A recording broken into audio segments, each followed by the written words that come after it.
Bahas sistem pemidanaan kasus terorisme, Kepala BNPT terima kunjungan kerja Center for Detention Studies (CDS) pada 3 April di kantor BNPT Jakarta Pusat. Berikut informasi selengkapnya. Berita selanjutnya, Kepala BNPT lantik pejabat pimpinan tinggi Pratama, administrator, pengawas, dan fungsional di lingkungan BNPT pada 4 April 2024. BNPT gelar pelatihan penyusunan dan distribusi narasi moderat bagi aparatur pemerintah pada 1 April di Bilangan, Jakarta Selatan.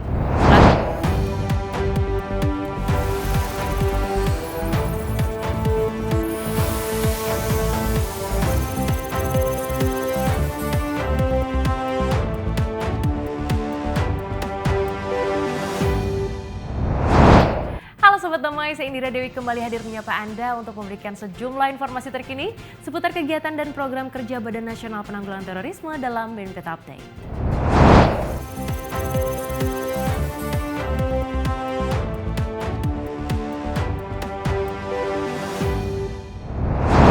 BNPT gelar pelatihan penyusunan dan distribusi narasi moderat bagi aparatur pemerintah pada 1 April di Bilangan, Jakarta Selatan. Pelatihan ini bertujuan untuk membendung penyebaran narasi radikal dengan memproduksi narasi moderat. Demi memutus maraknya penyebaran konten narasi radikal di dunia digital, BNPT melalui Direktorat Pembinaan Kemampuan mengadakan pelatihan aparatur negara tentang penyusunan dan distribusi narasi moderat serta pelaporan konten radikal.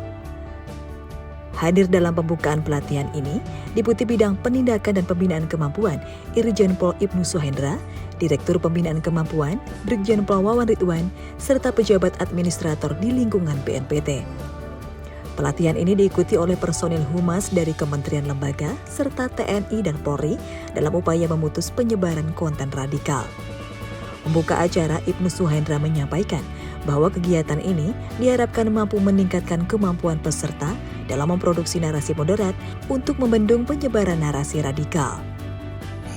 Tugas kita di sini, bapak-bapak dari humas masing-masing kementerian lembaga, untuk mengcounter yang saya ceritakan tadi itu. Jangan jaringan teroris berselancar di media sosial, di media online, sedangkan kita yang mengajarkan supaya ada kedamaian, ada toleransi, ada wawasan kebangsaan, ini redup, nggak bersuara di media kita. Yang bersuara kelompok-kelompok tadi. Ini adalah respon-respon propaganda-propaganda untuk memantik jaringan teroris di Indonesia untuk melakukan aksi teror. Nah, ini harus kita counter dengan apa? Dengan kemampuan dari bapak-bapak, ibu-ibu menyampaikan bahwa ajakan-ajakan ini nggak benar. Tolong disampaikan wawasan kebangsaan di seluruh Indonesia.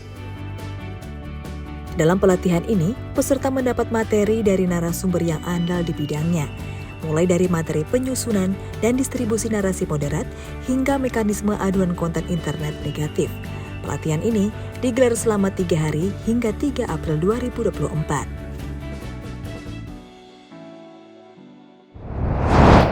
Bahas sistem pemidanaan kasus terorisme, Kepala BNPT terima kunjungan kerja Center for Detention Studies (CDS) pada 3 April di kantor BNPT Jakarta Pusat. Berikut informasi selengkapnya.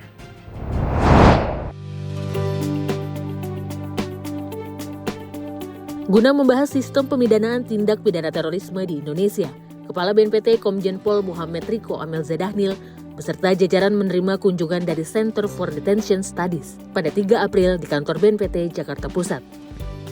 Pada kesempatan ini, perwakilan CDS Gatot Goy beserta jajaran memaparkan desain pedoman pemidanaan tindak pidana terorisme. Desain ini dikemukakan untuk menjawab permasalahan sistem pemidanaan terhadap pelaku teror di Indonesia. Hasil temuan CDS menunjukkan bahwa masih terdapat ketidaksetaraan dalam sistem pemidanaan, seperti rendahnya sanksi terhadap pelaku teror yang dapat berdampak pada keadilan dan efektivitas sistem hukum. Menanggapi paparan tersebut, Kepala BNPT Komjen Pol Muhammad Riko Amel Zedahnil menyampaikan bahwa kejahatan luar biasa. Pemidanaan kasus terorisme membutuhkan pendekatan yang berbeda dari kejahatan lainnya. Selain upaya pembinaan, ia menggarisbawahi pentingnya pelaksanaan program deradikalisasi di dalam lapas dan setelah menjalani masa tahanan. Nah, perbedaan kasus terorisme yang diserang adalah belief, keyakinan di sini ya. Pelakunya itu ketika melakukan, dia tidak merasa melakukan tindak pidana kriminal, tapi sebaliknya, dia merasa sedang melakukan tugas kewajiban melaksanakan perintah agama. Dan itu merupakan suatu kehormatan buat dianya, bukan suatu kehormatan buat mereka. Nah, inilah perbedaan kita melakukan treatment kepada mereka, termasuk pemidanaan. Karena pemidanaan ini sesungguhnya bukan ya, pemidanaan itu sesungguhnya sejatinya bukan hanya memberikan pembalasan, tapi pembinaan kita setelah dihukum oleh hakim dimasukkan ke namanya lembaga. Desain daripada rezim pembinaan kita memberikan hukuman fisik kepada para pelaku teror menurut saya kurang tepat. Jadi pelaku teror itu bukan fisiknya yang dihukum, tapi ininya, mindsetnya harus dihukum. Dan after release from the prison, setelah dia dilepas dari tahanan, juga tetap harus dikontrol dengan program daerah. Menutup pertemuan, Kepala BNPT mendukung gagasan pedoman pemidanaan tindak pidana terorisme karena menunjang penanggulangan terorisme di Indonesia. Berita selanjutnya, Kepala BNPT lantik pejabat pimpinan tinggi Pratama, administrator, pengawas, dan fungsional di lingkungan BNPT pada 4 April 2024. Di hari yang sama, pegawai pemerintah dengan perjanjian kerja juga dilantik menjadi ASN di lingkungan BNPT. Beritanya kami rangkum dalam laporan berikut ini. Kepala BNPT Komjen Pol Muhammad Rico Amil Zaidanil melantik pejabat pimpinan tinggi Pratama, administrator, pengawas dan fungsional di lingkungan BNPT pada 4 April 2024 di Aula Indonesia Harmoni, kantor BNPT di Sentul, Bogor, Jawa Barat. Salah satu pejabat yang dilantik ialah Direktur Perangkat Hukum Internasional, Laksma TNI Imam Subekti, yang menggantikan pejabat sebelumnya, Laksma TNI Joko Sulistianto. Dalam arahannya, Kepala BNPT mengamanatkan kepada seluruh pejabat yang dilantik agar dapat beradaptasi secepatnya dengan jabatan yang baru diemban, sehingga dapat memberikan yang terbaik dalam menjalankan tugas. Lakukan yang terbaik untuk tugas kita. Itu yang bisa saya sampaikan secara khusus kepada saudara-saudara yang baru. Selamat menjalani tugas, segera beradaptasi dengan lingkungan, tugas maksimal.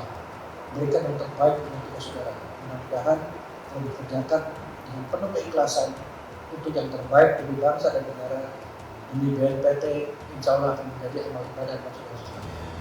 Di hari yang sama, Sekretaris Utama BNPT Bambang Surono juga melantik pegawai pemerintah dengan perjanjian kerja atau PPPK BNPT Angkatan Kedua tahun anggaran 2023 di kantor BNPT Sentul, Jawa Barat. Pada kesempatan tersebut, Bambang Surono berpesan agar para pegawai PPPK yang dilantik dapat mewujudkan kapasitas dan kinerja dengan pemikiran dan tindakan yang kreatif, inovatif, dan responsif dalam menghadapi berbagai tantangan penanggulangan terorisme. Harus diingat bahwa saudara yang resmi pada hari ini telah diangkat sebagai aparatur sipil negara, memiliki perjanjian kerja, sehingga saudara harus menunjukkan kapasitas saudara dalam memenuhi janji tersebut yang diwujudkan dengan kinerja yang baik dan patut dibanggakan, serta wujudkanlah pemikiran dan tindakan yang kreatif, inovatif, dan responsif untuk mendukung tugas-tugas pimpinan dalam menghadapi permasalahan dan tantangan penanggulangan terorisme yang semakin kompleks. Pegawai PPPK BNPT Angkatan Kedua tahun anggaran 2023 yang dilantik berjumlah 24 orang. Seluruh pegawai tersebut nantinya akan mengemban amanah jabatan fungsional di BNPT. Guna tangkal penyebaran radikalisme terorisme di masyarakat, BNPT melalui Forum Koordinasi Pencegahan Terorisme gelar seminar bertajuk Gembira Beragama. Sejumlah materi disampaikan untuk menambah wawasan peserta tentang kebangsaan dan moderasi beragama. Guna mencegah penyebaran radikalisme dan terorisme di masyarakat, BNPT melalui Direktorat Pencegahan menggelar acara bertajuk Gembira Beragama. Acara ini dilaksanakan di 2 tempat, yakni Kabupaten Bandung Barat, Jawa Barat, serta di Kabupaten Bengkulu Utara, Bengkulu, pada 20 Maret 2024. Gembira Beragama atau akronim dari Gerakan Muda, Bernegara dan Beragama ini menyasar masyarakat muda untuk sadar dan mampu menjalankan agama dan bernegara dengan sebaik mungkin. hadir sebagai pembicara di Kabupaten Bandung Barat, Direktur Kajian Moderasi Beragama, Solehudin. Ia menyampaikan tema gembira beragama merupakan tema yang tepat dinarasikan saat ini di tengah masyarakat. Gembira beragama, memang secara konsep kita menjalankan agama, menjalankan amalan keagamaan kita itu harus gembira. Jadi kalau ada orang yang tidak bergembira dalam menjalankan agamanya, berarti ada masalah sama pemahamannya. Karena logikanya agama itu diturunkan kepada manusia untuk membuat orang itu berbahagia, bergembira dunia dan akhirat. Dan tema yang diambil oleh BNPT FKPT ini sudah sangat tepat dan cocok untuk situasi saat ini. Acara Gembira Beragama juga digelar di Provinsi Bengkulu. Acara diisi dengan dialog kebangsaan yang membahas tentang ancaman terorisme serta bagaimana upaya untuk mencegah agar terorisme tidak berkembang. Menyasar kalangan muda, acara tersebut dihadiri oleh sejumlah narasumber yang kompeten di bidangnya. Diharapkan, acara ini dapat meningkatkan pemahaman masyarakat guna membendung penyebaran radikalisme terorisme di Indonesia. Guna berdayakan perempuan, anak, dan remaja dalam penanggulangan terorisme, BNPT bersama FKPT mengajak para guru, siswa, dan orang tua di Provinsi Maluku Utara dan Kalimantan Tengah untuk tingkatkan kewaspadaan dini dan ketahanan masyarakat dimulai dari lingkup keluarga. Berikut informasinya. Guna mencegah peningkatan paham radikal di kalangan perempuan, anak, dan remaja, BNPT melalui Forum Koordinasi Pencegahan Terorisme menggelar kegiatan Smart Bangsaku Bersatu Indonesiaku pada 20 dan 21 Maret 2024. Digelar di Provinsi Kalimantan Tengah dan Maluku Utara, acara ini bertujuan untuk mendorong guru, siswa, dan juga orang tua siswa agar mampu menjadi agen perdamaian sekaligus mengedukasi para siswa untuk waspada terhadap penyebaran terorisme. Para peserta mendapat materi tentang ketahanan keluarga dalam pencegahan paham intoleran, radikal terorisme, serta pentingnya kesehatan mental pada perempuan, anak, dan keluarga.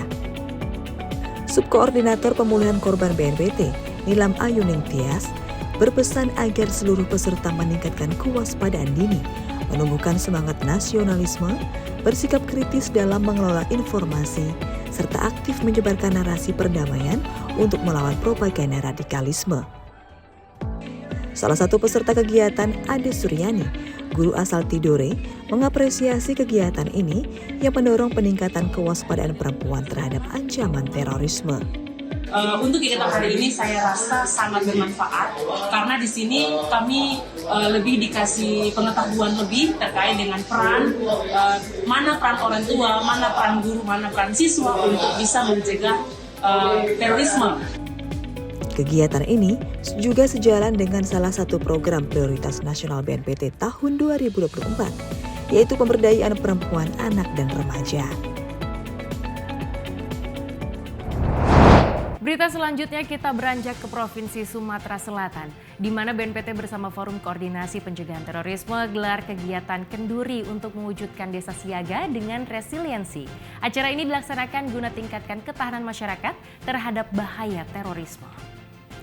Dan informasi ini sekaligus menutup perjumpaan kita kali ini. Saksikan terus BNPT Update dengan mengunjungi YouTube channel kami di BNPT TV. Saya Indira Dewi, mewakili kru yang bertugas pamit undur diri. Selamat Hari Raya Idul Fitri 1445 Hijriah, minal aidin wal faizin, mohon maaf lahir dan batin. Terima kasih, salam Indonesia damai.